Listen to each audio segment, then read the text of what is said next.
Baik, salam selamat malam semua. Selamat datang di webinar kita malam ini. Melanjut pembahasan kita minggu lalu ya. Narasumbernya Bu Hermaini. Selamat malam Bu. Selamat malam. Iya, baik. Oke, Bang Aswar silahkan Bang. Oke ya, bismillahirrahmanirrahim. Assalamualaikum warahmatullahi wabarakatuh. Selamat malam ya. Kita lanjutin kembali obrolan kita ya setiap Rabu malam ya. Rabu malam. Malam ini masih bersama Ibu Hermaini ya.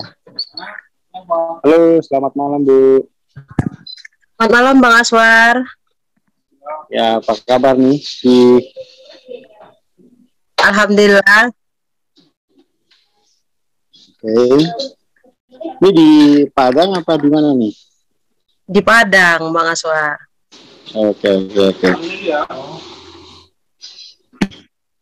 Oke, kita lanjutin ya soal terjebak dalam rutinitas begitu ya. Jadi kita coba cari tahu gitu ya. Kemarin tuh saya kan dari itu ya, dari UGM tuh. Wah, dari kampus saya, Bang. Oh iya. Iya. Ya, hanya sebentar saja ngomong dengan Prof. Hedi ya. Ya, dosen saya, Bang. Oh. Dan ini kan terkenal sekali ya. Terkenal sekali model ini gitu ya.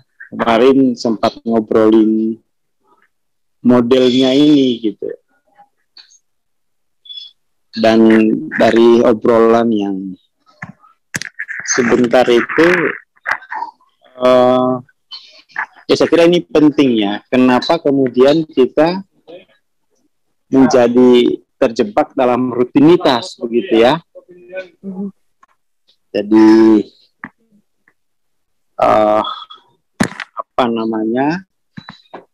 peradaban kita ini kan berarti ini telah menyengsarakan ya, telah menjebak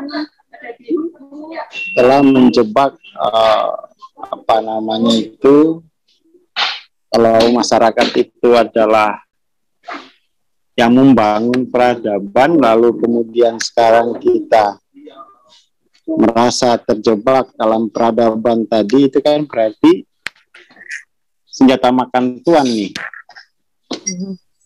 Istilahnya kan seperti itu.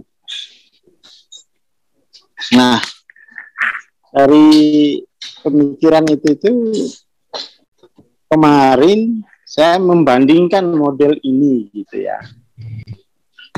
Saya membandingkan model ini, lalu kemudian saya melihat bahwa kalau model ini kan ngomongin soal soal filsafat ilmu pengetahuan kan ini epistemologi ya. Ya. Ini model untuk epistemologi, berarti kan masuk filsafat ilmu pengetahuan. Lalu kemudian saya bandingin, saya merenung itu, saya rencana mau presentasi ini gitu, presentasi model ini, tapi karena waktunya sebentar, lalu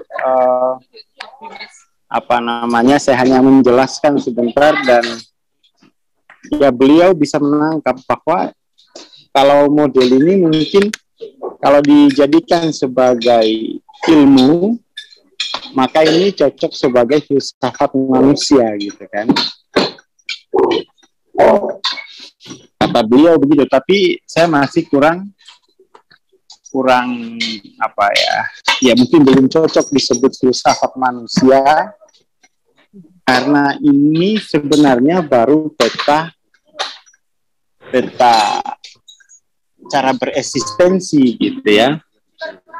Kalau filsafat itu kan berarti telah, bisa juga sih sebenarnya disebut filsafat manusia, tapi ini filsafat yang hidup, harus dijalani gitu kan, harus dijalani. Nah, dari situ tuh saya kemudian melihat gitu, apa jangan-jangan orang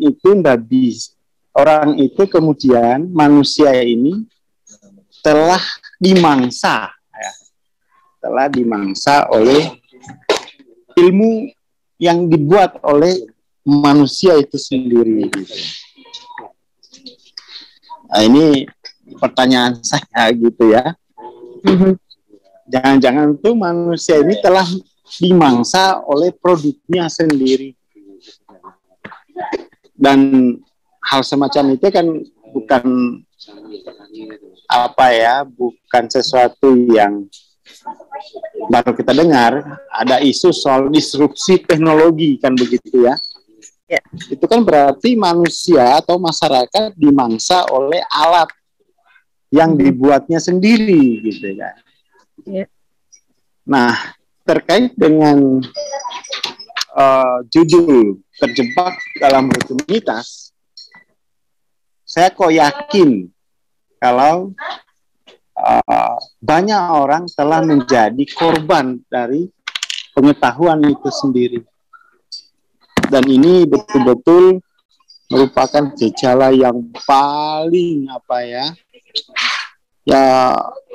mungkin kalau kita bilang memalukan tuh masih menghinakan gitu. Masa iya ilmu pengetahuan itu kan buatan kita sendiri gitu. Masa iya kita dimangsa gitu kan. Nah ini menurut saya relevan ya dengan isu malam ini, judul kita malam ini soal dimangsa terjebak oleh rutinitas. Yaitu maka kemudian tuh kita kayaknya perlu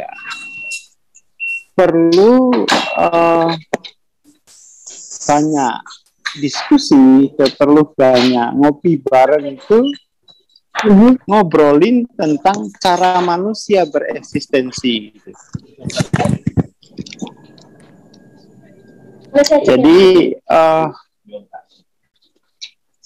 dan kita perlu lagi mempertanyakan kedirian kita ini gitu. Jadi kalau kita lihat judulnya terjebak dalam rutinitas, itu kan berarti manusia itu masih terdefinisi ya, terjebak dalam rutinitas. Berarti ini kan manusia bereksistensi di dia bereksistensi sebagai human atau social being gitu ya. Nah, kalau dia bereksistensi sebagai human dan social being, jadi social being itu manusia, human juga, tapi dia sudah berseragam, sudah bertetangga, sudah pakai gadget misalnya kan. Nah, keterjebakan itu menunjukkan bahwa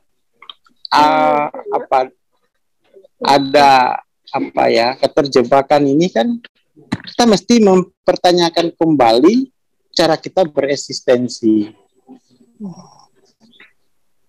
Pertanyaan yang khas soal cara bereksistensi itu sebenarnya adalah ini soal akar kedirian. Akar kedirian, akar eksistensinya gitu. Benar nggak sih saya ini adalah social being atau human being gitu ya? Kalau saya adalah social being, human being, ya saya terjebak gitu, saya capek. Kemudian kalau sebagai social human being berarti saya tidak bisa merespon social experience itu. Terjebak kan artinya dia tidak bisa lagi merespon pengalaman sosial itu kan. Mungkin pengalaman dalam pekerjaan, dalam jabatan, ya kan. Nah, saya kira ini pengalaman yang perlu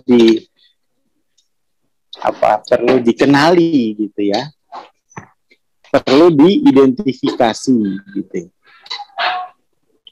Identifikasi kita sudah kemarin definisikan temu kenali gitu ya, temukan kenali.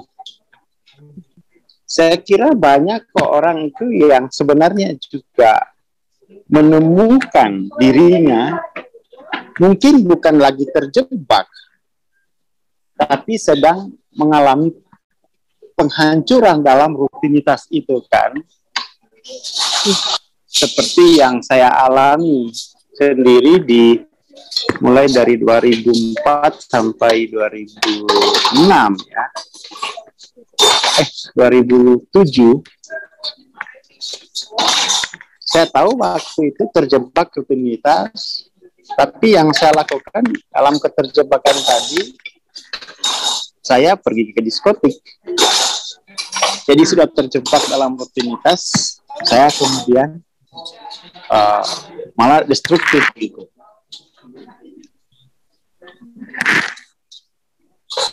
Jadi banyak orang itu hanya menemukan dirinya terjebak, tetapi orang ini gejala apa, ya kan? Ini saya kira yang menarik. Keterjebakan ini gejala apa? Ya kan? Sudah ketemu, kenali. Ini gejala apa? Apakah ini hanya sekedar gejala gejala kita lihat ini kan gejala itu ada yang hanya kayak saat gitu ya. Ini sebenarnya adalah gejala yang sifatnya ini pandemi gitu. Artinya semua orang mengalami tetapi nggak bisa melaporkan gitu kan. Dan kalau menurut saya ini gejalanya pandemik gitu ya. Karena sekarang itu kita ada istilah burnout gitu, kelelahan ya. Kelelahan dengan pekerjaan begitu ya. Kan ada tuh sekarang penyakit modern di mana masyarakat itu kelelahan kerja sampai sampai kewalahan gitu ya. Kan mulai dijadikan penyakit kan sekarang itu, terjebakan itu. Nah, kita kemudian itu mendefinisikan ini gejala apa gitu ya. Nah, karena kajian kita tentang spiritualitas, maka kita melihatnya bahwa ini gejala spiritual. Ini adalah gejala spiritual gitu. Maksudnya itu spiritual ini apa? Ini spiritual yang kita maksud ini kan tentang cara bereksistensi. Bahwa sebagai human atau social being itu kita krisis gitu. Mungkin dulu kalau kita punya status, kita merasa happy sebagai social being. Saya kira dengan adanya ini, pengalaman keterjebakan, burnout itu, orang kemudian menjadi tidak happy lagi. Tidak happy dengan cara bersistensi sebagai spiritual being, sebagai social being ini kan. Mungkin bagi orang yang belum kerja, harapan terbesarnya dia menghayalkan bahwa saya akan happy kalau punya jabatan, kan begitu? Iya. Tapi kalau yang kita lihat dari cerita Bu Herma ini, justru aku makin hari makin tidak berdaya ya dalam cara bereksistensi sebagai social being gitu. Jadi itu identifikasinya bahwa sebagai social being ternyata juga tidak membuat kita happy, bahkan makin kesini kok makin terbebani ya. Yeah. Meaningless Bang. Meaningless gitu ya. Nah, tapi ini juga itu temuan dan dikenali sebagai gejala krisis cara bereksistensi. Artinya cara bereksistensiku ini tidak membuat aku happy gitu. Nah, maka pertanyaannya adalah, ada nggak sih cara bereksistensi lain yang lebih tinggi dari social being ini? Mesti harus ada pertanyaan itu dulu yang menandai fase krisis. Jangan sampai kemudian gejala keterjebakan atau burnout ini dinormalisasi sebagai rapopo. Ini juga akan berlalu gitu kan. Jadi ini mesti disikapi dengan pertanyaan bahwa ada nggak sih cara bereksistensi lain yang lebih happy, yang lebih tinggi dari sebagai social being? Arti itu pertanyaan yang menandai awal mula titik balik. Kita sudah mencari-cari cara bereksistensi lain gitu, yang lebih tinggi tadi. Mungkin belum ketemu, tapi kita sudah mengenali gitu ya, sudah mengenali, dan kita sudah ada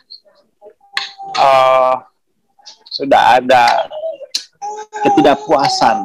Artinya cara bereksistensi kita ini tidak bisa lagi dipertahankan gitu ya. Nah, itu titik baliknya. Jadi begitupun sebenarnya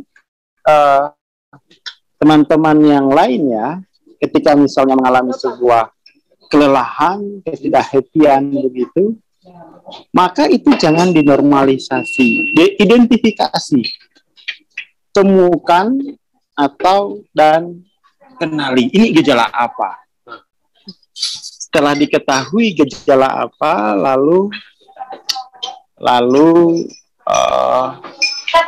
harapkan sesuatu yang lebih baik lagi, ya kan? Inginkan sesuatu yang lebih baik, ya kan? Itu akan membawa kita ke pintu atau tangga pertama titik balik perubahan, dengan menginginkan yang lebih baik. Jika ada, oke, saya akan jika ada yang lebih baik dari sini, saya akan dekati itu. Saya akan dekati. Nah, dari model ini kemudian memperlihatkan, atau dari peta ini memperlihatkan masih ada wilayah yang lebih tinggi, cara bereksistensi yang lebih tinggi, yang melampaui social being, gitu, yaitu spiritual being. Kalau spiritual being, nah ini juga harus dikenali, gitu ya, harus dikenali. Lalu kemudian kapan atau bagaimana kita bisa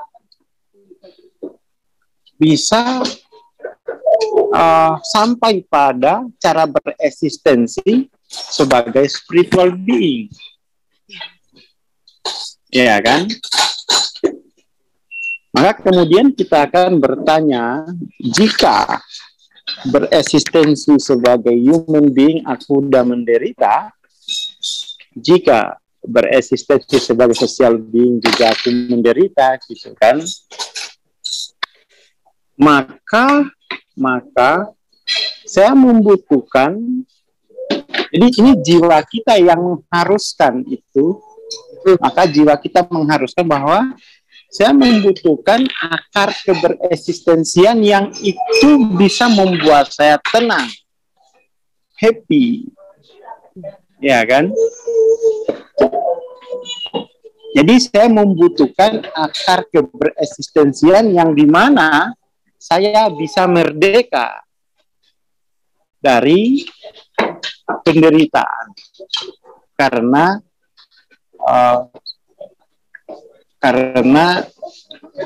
cara bereksistensi yang tidak bisa lagi merespon pengalaman sehari-hari, kan gitu. Ya. Jadi di situ pertanyaan itu kemudian tuh akan mendorong jiwa kita kepada, ya harus ada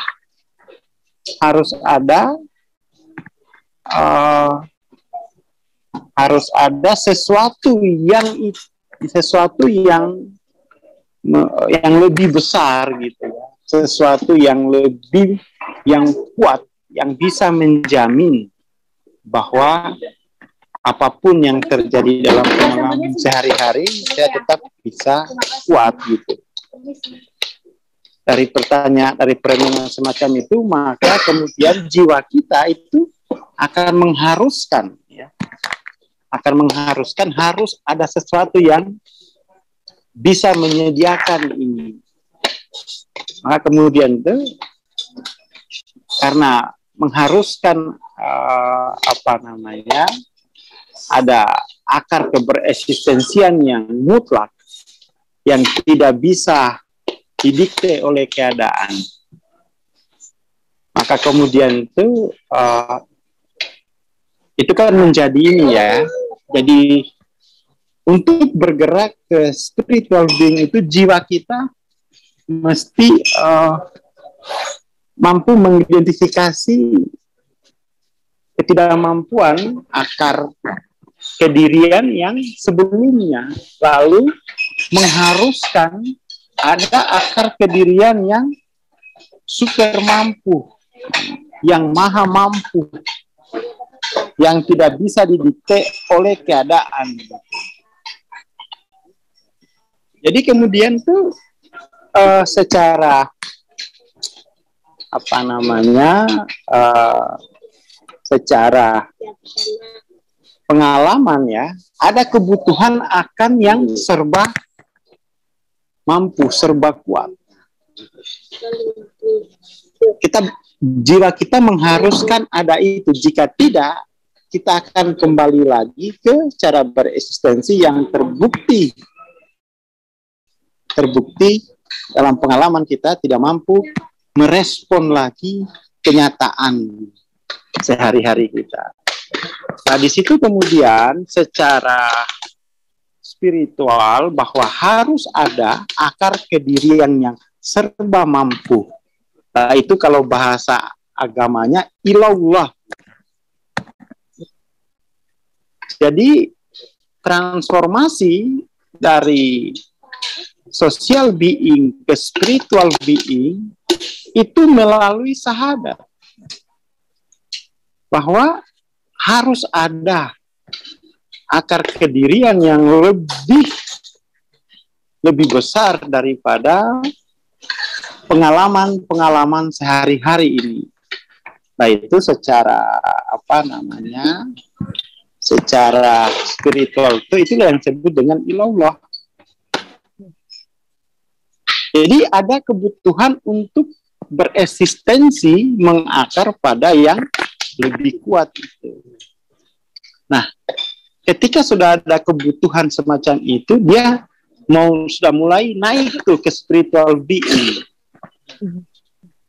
Dan itu adalah jiwanya sendiri yang mengharuskan itu ada. Jadi bukan imbalan iming-iming nanti besok ada surga, itu ya bukan begitu gitu ya. Jadi adanya keberimanannya, ini bisa disebut sebagai metode beriman. Keberimanan kita kepada Allah itu karena kebutuhan akan akar kebereksistensian yang mutlak, yang tidak relatif gitu ya. Ini beriman dalam pengertian ini berimannya orang spiritual kan berbeda, misalnya metode berakidahnya beriman dengan ilmu kalam. Ilmu kalam itu dia lebih pada titik tekan bahwa akalnya mengharuskan adanya Tuhan yang mengatur segala alam semesta ini. Itu kan beriman di ilmu kalam kan begitu. Tapi di dalam ilmu spiritual ini jiwa kita yang mengharuskan harus ada akar kedirian yang lebih mutlak, yang serba mampu, yang ketika kita mengakar di situ, maka kita merdeka dari keterjebakan pada situasi-situasi atau pengalaman-pengalaman sehari-hari. Ya, kalau sudah sampai pada pertanyaan jiwa semacam itu udah pertanyaan spiritual being gitu. Jadi dan saya kira itu solusi satu-satunya untuk memerdekakan manusia, jiwa manusia dari segala keterjebakan dalam pengalaman sosial maupun dalam pengalaman ketubuhan gitu ya. Oke. Mungkin itu obrolan malam ini ya. Ya. Obrolan malam ini. Oke, terima kasih. Ya, terima kasih Bang Aswar.